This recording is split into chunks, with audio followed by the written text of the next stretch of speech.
എല്ലാവർക്കും സുഖം തന്നെയല്ലേ? നമ്മളിന്ന് നോക്കുന്ന ടോപ്പിക്ക് സിഗ്മോമാനോമീറ്റർ ആണ്.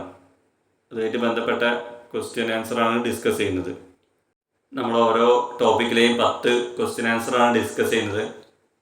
ഇത് 10ാമത്തെ ക്ലാസ്സാണ്. അപ്പം നമ്മൾ 100 ക്വസ്റ്റ്യൻ ആൻസറോളം പഠിച്ചു. ക്ലാസ്സുകൾ കാണാത്തവരുണ്ടെങ്കിൽ ചാനലിൻ്റെ പ്ലേലിസ്റ്റിലുണ്ട്, ഇൻസ്പെക്ടിംഗ് അസിസ്റ്റൻറ്റ് പ്ലേലിസ്റ്റിൽ എല്ലാ ക്ലാസ്സുകളും കാണാം. മുമ്പെടുത്ത ക്ലാസ്സുകളും ഉണ്ട് അതിൽ തന്നെ. നമുക്കിനി നേരെ ക്വസ്റ്റ്യൻ ആൻസറിലേക്ക് കിടക്കാം. ഒന്നാമത്തെ ചോദ്യം, സിഗ്മോമാനോമീറ്റർ എന്ന ഉപകരണം എന്തിനാണ് ഉപയോഗിക്കുന്നത്? സിഗ്മോമാനോമീറ്റർ എന്ന ഉപകരണം എന്തിനാണ് ഉപയോഗിക്കുന്നത്? ഓപ്ഷൻ നോക്കുക, കറക്റ്റായിട്ടുള്ളത് എടുക്കുക. ഓപ്ഷൻ ബി ആണ് കറക്റ്റ്. രക്തസമ്മർദ്ദം അളക്കാൻ. ധമനികളിലെ രക്തത്തിൻ്റെ സമ്മർദ്ദം കൃത്യമായി അളക്കാൻ ഉപയോഗിക്കുന്ന മെഡിക്കൽ ഉപകരണമാണ് സിഗ്മോമാനോമീറ്റർ. സിഗ്മോമാനോമീറ്ററിൻ്റെ ഉപയോഗം എന്താണെന്ന് വെച്ചാൽ രക്തസമ്മർദ്ദം അളക്കാനാണ് ഉപയോഗിക്കുന്നത്. രണ്ടാമത്തെ ചോദ്യം, ഒരു സാധാരണ മനുഷ്യൻ്റെ സാധാരണ രക്തസമ്മർദ്ദം എത്രയാണ്? മനുഷ്യൻ്റെ സാധാരണ രക്തസമ്മർദ്ദം. ഓപ്ഷൻസ് വായിച്ച് നോക്കുക, കറക്റ്റായിട്ടുള്ളത് എഴുതുക. കറക്റ്റ് ആൻസർ ഓപ്ഷൻ സി ആണ്, 120/80 mmHg. സാധാരണ മനുഷ്യൻ്റെ രക്തസമ്മർദ്ദം വരുന്നത് 120/80 mmHg. 120 എന്നത് സിസ്റ്റോളിക് മർദ്ദത്തെയും 80 എന്നത് ഡയാസ്റ്റോളിക് മർദ്ദത്തെയും സൂചിപ്പിക്കുന്നു. ഈ ക്വസ്റ്റ്യൻ സ്പെഷ്യൽ ടോപ്പിക്കിൽ മാത്രമല്ല, PSCയിൽ ജനറലായിട്ട് ചോദിക്കുന്ന ഒരു ചോദ്യം കൂടിയാണ്. അത് ഓർത്തു വെക്കണം. രക്തസമ്മർദ്ദം അളക്കുന്നതിനുള്ള യൂണിറ്റ് ഏതാണ്? രക്തസമ്മർദ്ദം അളക്കുന്നതിനുള്ള യൂണിറ്റ്. ഉത്തരം ഓപ്ഷൻ എ ആണ്, mmHg. mmHg എന്നാൽ മില്ലിമീറ്റർ ഓഫ് മെർക്കുറി എന്നാണ് അർത്ഥം. സമ്മർദ്ദം അളക്കാൻ പരമ്പരാഗതമായി മെർക്കുറി ഉപയോഗിക്കുന്നതിനാലാണ് ഈ യൂണിറ്റ് വന്നത്. രക്തസമ്മർദ്ദം അളക്കുന്നതിനുള്ള യൂണിറ്റ് mmHg. അടുത്ത 4ാമത്തെ ചോദ്യം, സിഗ്മോമാനോമീറ്ററിൽ കാണുന്ന Hg എന്ന ചിഹ്നം ഏത് മൂലകത്തെ സൂചിപ്പിക്കുന്നു? സിഗ്മോമാനോമീറ്ററിൽ കാണുന്ന Hg എന്ന ചിഹ്നം ഏത് മൂലകത്തെയാണ് സൂചിപ്പിക്കുന്നത്? സിമ്പിൾ ചോദ്യമാണ്. Option C, mercury. മെർക്കുറിയുടെ രാസനാമം ഹൈഡ്രാജൈറം എന്നാണ്. ഇതിൻ്റെ ചുരുക്കരൂപമാണ് Hg. സിഗ്മോമാനോമീറ്ററിൽ കാണുന്ന Hg എന്ന ചിഹ്നം അത് മെർക്കുറിയാണ്. അടുത്ത ചോദ്യം, സിഗ്മോമാനോമീറ്റർ ഉപയോഗിക്കുമ്പോൾ ഹൃദയമിടിപ്പിൻ്റെ ശബ്ദം കേൾക്കാൻ ഡോക്ടർമാർ കൂടെ ഉപയോഗിക്കുന്ന ഉപകരണം ഏതാണ്? സിഗ്മോമാനോമീറ്റർ ഉപയോഗിക്കുമ്പോൾ ഹൃദയമിടിപ്പിൻ്റെ ശബ്ദം കേൾക്കാൻ ഡോക്ടർമാർ കൂടെ ഉപയോഗിക്കുന്ന ഉപകരണം. എളുപ്പമുള്ള ക്വസ്റ്റ്യൻ ആണ്, എല്ലാവർക്കും ആൻസർ കിട്ടും. ഉത്തരം വരുന്നത് ഓപ്ഷൻ ബി, സ്റ്റെതസ്കോപ്പ്. കയ്യിലെ കഫ് കാറ്റ് നിറച്ച് മുറുക്കിയ ശേഷം രക്തയോട്ടം വീണ്ടും തുടങ്ങുമ്പോൾ ഉണ്ടാകുന്ന കൊറോഡ്കോഫ് ശബ്ദങ്ങൾ കേൾക്കാൻ സ്റ്റെതസ്കോപ്പ് ആവശ്യമാണ്. കൊറോഡ്കോഫ് ശബ്ദം എന്ന് പറഞ്ഞാൽ ഒന്നുമില്ല, അത് ആ പൾസിൻ്റെ ശബ്ദത്തെ പറയുന്നതാണ്. സിഗ്മോമാനോമീറ്റർ ആദ്യമായി കണ്ടുപിടിച്ചത് ആരാണ്? സിഗ്മോമാനോമീറ്റർ കണ്ടുപിടിച്ചത് ആൻസർ ഓപ്ഷൻ എ ആണ്, സാമുവൽ സീഗ്ഫ്രൈഡ് കാൾ വോൺ ബാഷ്. സിഗ്മോമാനോമീറ്റർ ആദ്യമായി കണ്ടുപിടിച്ചത് സാമുവൽ സീഗ്ഫ്രൈഡ് കാൾ വോൺ ബാഷ്. എന്തെങ്കിലും ഷോർട്ടായിട്ട് പഠിച്ചേക്കുക പേര്. 1881 ഓസ്ട്രിയൻ ഫിസീഷ്യനായ സാമുവൽ സീഗ്ഫ്രൈഡ് ആണ് ആദ്യമായി രക്തസമ്മർദ്ദം അളക്കുന്ന ഉപകരണം കണ്ടുപിടിച്ചത്. പിന്നീട് 1896 ഷിപ്പിയോണി റിവാറോച്ചി ഇതിൽ മാറ്റങ്ങൾ വരുത്തി. പേരൊന്ന് ഓർത്തു വെക്കുക. അടുത്തത് 7ാമത്തെ ചോദ്യം, ഹൃദയം ചുരുങ്ങുമ്പോൾ ധമനികളിൽ ഉണ്ടാകുന്ന ഉയർന്ന മർദ്ദത്തെ എന്ത് വിളിക്കുന്നു? ഹൃദയം ചുരുങ്ങുമ്പോൾ, കോൺട്രാക്ഷൻ, ധമനികളിൽ ഉണ്ടാകുന്ന ഉയർന്ന മർദ്ദം, അതിനെ വിളിക്കുന്ന പേര്.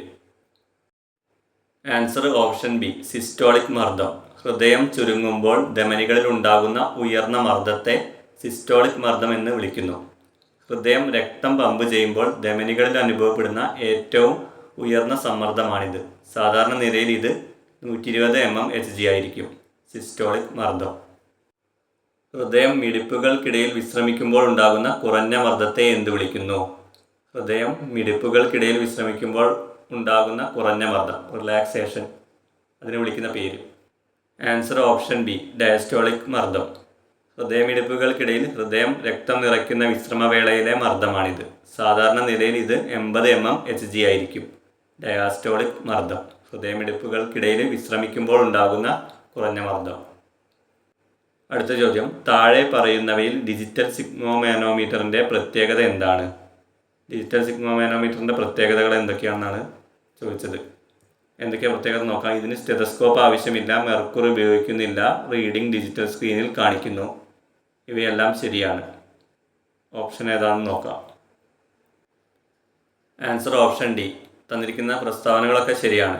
ഇതിന് സ്റ്റെതസ്കോപ്പ് ആവശ്യമില്ല, മെർക്കുറി ഉപയോഗിക്കുന്നില്ല, റീഡിംഗ് ഡിജിറ്റൽ സ്ക്രീനിൽ കാണിക്കുന്നു.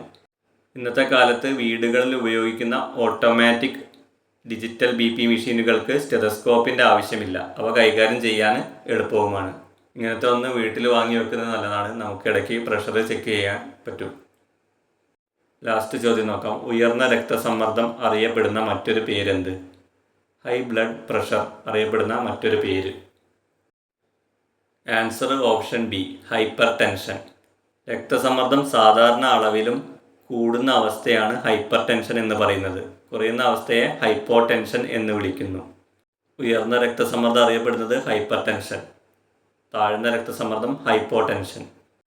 ഇനി നമുക്ക് ഇതുമായി ബന്ധപ്പെട്ട കുറച്ച് പോയിന്റുകൾ നോക്കാം. രക്തസമ്മർദ്ദം അല്ലെങ്കിൽ BP അളക്കാൻ ഉപയോഗിക്കുന്ന മെഡിക്കൽ ഉപകരണമാണ് സിഗ്മോമാനോമീറ്റർ. 1881 സാമുവൽ സീക്ഫ്രൈഡ് കാൾ വോൺ ബാഷാണ് ഇത് ആദ്യമായി വികസിപ്പിച്ചത്. ഇതിൻ്റെ പ്രധാന ഭാഗങ്ങളാണ് ഇൻഫ്ലേറ്റബിൾ കഫ്, കയ്യിൽ ചുറ്റിവെക്കുന്ന തുണി കൊണ്ടുള്ള ഭാഗം. ഇതിലേക്ക് കാറ്റ് നിറച്ചാണ് രക്തയോട്ടം താൽക്കാലികമായി തടയുന്നത്. ബൾബ്, കഫിലേക്ക് കൈകൊണ്ട് കാറ്റ് പമ്പ് ചെയ്യാനുള്ള റബ്ബർ പമ്പ്. മാനോമീറ്റർ, മർദ്ദം എത്രയെന്ന് അളന്ന് കാണിക്കുന്ന മീറ്റർ.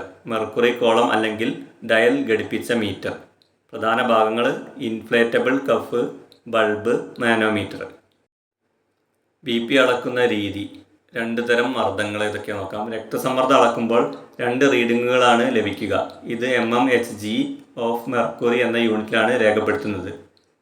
സിസ്റ്റോളിക് മർദ്ദം, ഹൃദയം ചുരുങ്ങി രക്തം പുറത്തേക്ക് പമ്പ് ചെയ്യുമ്പോൾ ധമനികളിൽ ഉണ്ടാകുന്ന ഉയർന്ന സമ്മർദ്ദം.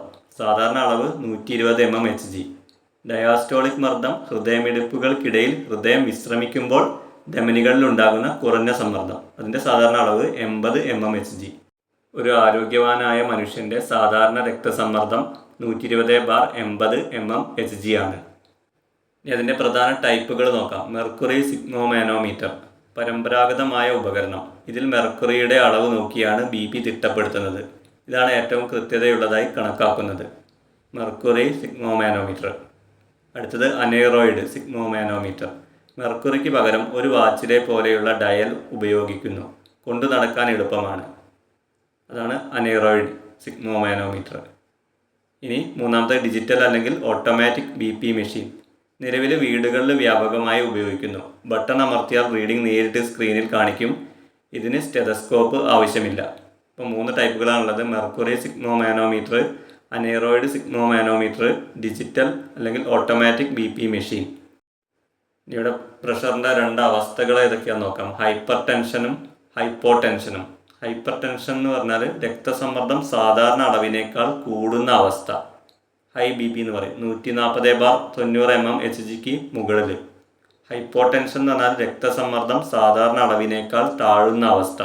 ലോ BP എന്ന് പറയും. അത് 90/60 mmHgക്ക് താഴെ വരുന്നത്. 2 അവസ്ഥകളാണുള്ളത്, ഹൈപ്പർ ടെൻഷനും ഹൈപ്പോ ടെൻഷനും. സിഗ്മോമാനോമീറ്ററിനെ കുറിച്ച് ഇത്രയും കാര്യങ്ങളാണ് നമ്മൾ ഡിസ്കസ് ചെയ്യുന്നത്. ക്ലാസ്സുകളെല്ലാവരും മുഴുവൻ തന്നെ കാണാൻ ശ്രമിക്കുക. പിന്നെ പതിവ് പോലെ പറയുന്നതാണ്, വീഡിയോ ഇഷ്ടപ്പെട്ടാൽ ലൈക്ക് അടിക്കുക. അതുപോലെ തന്നെ ചാനൽ സബ്സ്ക്രൈബ് ചെയ്യുക. അതുപോലെ ടെലഗ്രാമിലൊരു ഗ്രൂപ്പ് ഉണ്ട്, ഇൻസ്പെക്ടിംഗ് അസിസ്റ്റൻ്റ് എന്ന് സെർച്ച് ചെയ്താൽ ചാറ്റ് ഗ്രൂപ്പ് കാണാം. അതിൽ ജോയിൻ ചെയ്യുക. ക്ലാസ് തൽക്കാലം ഇവിടെ അവസാനിപ്പിക്കുകയാണ്. എല്ലാവർക്കും താങ്ക് യു.